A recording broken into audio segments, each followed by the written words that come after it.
Welcome to our channel. In this video, we'll explain what tier suppliers are, how the system works, and why it matters in supply chains.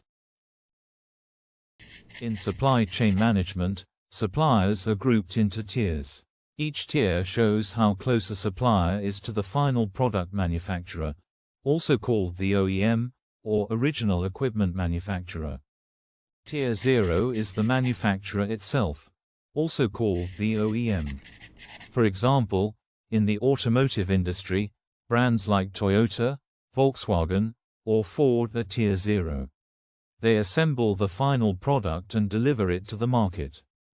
Tier 1 suppliers deliver directly to the OEM. These are companies that supply complete systems or modules, like car seats, braking systems, or infotainment units.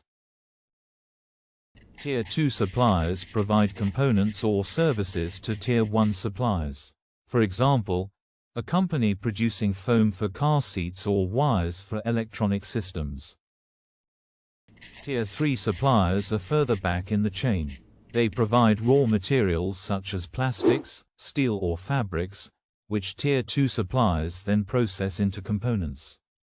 All tiers are connected. Raw materials move from Tier 3, processed by Tier 2, assembled into larger systems by Tier 1, and finally delivered to Tier 0, the manufacturer, who creates the finished product for the customer.